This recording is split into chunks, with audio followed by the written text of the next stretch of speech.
তারা অতর্কিতভাবে মীমাংসিত জিনিসটাকে অতর্কিতভাবে রাত্রে 3:30টায় অন্ধকারে দেশীয় এবং বিদেশি অস্ত্র দিয়ে আমাদের 7 জন ভাইকে পর্যন্ত শহীদ করা হয়েছে। 600-র অধিক ছাত্র আমাদের সাথী ভাইদেরকে আহত করা হয়েছে। গতকাল ফয়সালা হয়েছে বিশ্ব ইজতেমার দ্বিতীয় পর্বে তারা করবে।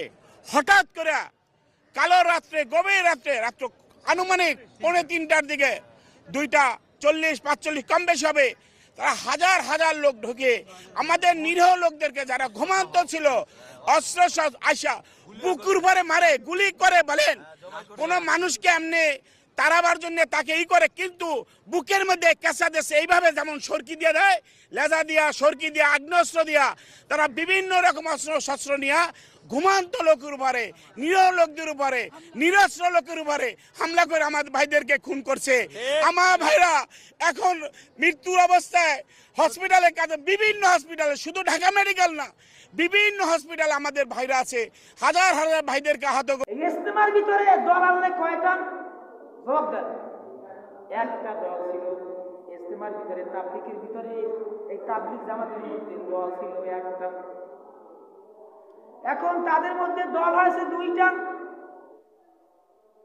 আমি যতটুকু জেনেছি এই তাবলীগ জামাতের মধ্যে দেখা যায় 2টা দল হয়, তাদের মধ্যে দ্বন্দ্ব শুরু হয়, মানুষ মারা গেছে, মারামারি করে। দেখা যায় আমি শুনেছি 4 জন মানুষ মৃত্যুবরণ করেছে, নিহত হয়েছে, শতাধিক মানুষ আহত হয়েছে।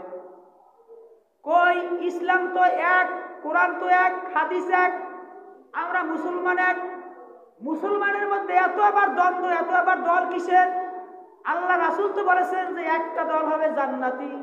যদি তোমরা জান্নাতে প্রবেশ করতে চাও তাহলে তোমরা ওই একটা দলে অর্থাৎ ইসলামের দলে পরিপূর্ণভাবে প্রবেশ করো। এত দল কিসের?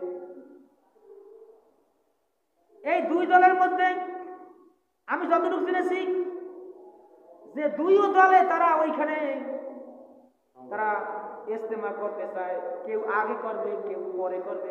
2 দলের সাথে সংঘর্ষ হয়েছে। এক দল আছে জুবাইর গ্রুপ, আর এক দল আছে সাদ গ্রুপ। সাদ গ্রুপ ওরা হচ্ছে একটা সাধারণ লোক, আর জুবাইর গ্রুপ ওরা হচ্ছে আলেম ওলামা। দেখা যায় এই 2 দলের সাথে দ্বন্দ্ব হয়, তুমুল আকারে মারামারি হয়। দেখা যায় 4 জন মানুষ নিহত হয়ে গেল। কই আপনি দেখবেন বাংলাদেশে ইসলামের ভিতরে যদি এত দল হয় তাহলে অমুসলিমরা আমাদের কার্যকলাপ দেখে তারা হাসে, ঠিক কিনা বলে? হাসে। আমার কথা হচ্ছে এইটা যে মুসলমানের মধ্যে কোনো ঐক্য থাকতে পারবে না। একটাই দল হবে যে সমাজে জমিনের দিন প্রতিষ্ঠাতা করা। কলেমায় যারা আমরা বিশ্বাসী, নেসারাবাদের কায়সার হুজুর এক সময় সবসময় একটা কথা বলতো, কলেমা ও মুসলমান এক হও। আমি বলি এই মুসলমান যতক্ষণ পর্যন্ত যারা কলেমায় বিশ্বাসী, অর্থাৎ এক আল্লাহ যারা বিশ্বাসী এবং যারা নামাজ পড়ে, রোজা রাখে, এরা যদি এক না হতে পারে, জীবন বড় যদি আপনি ইসলাম ইসলাম করেন, আপনার ইসলাম কোনদিন জমিনে কায়েম হবে না। ইসলাম কায়েম হতে হলে আপনার এক দল হতে হবে। আর আপনি যেন এক না হতে পারেন, এই জন্য ইহুদি খ্রিস্টানেরা, বিশেষ করে আমাদের পার্শ্ববর্তী রাষ্ট্র ভারত কিন্তু দেখা যায় আমাদের সবসময় পিছনে লেগে থাকে। আল্লাহ রাসূল বলেছে যে কিয়ামতের পূর্বে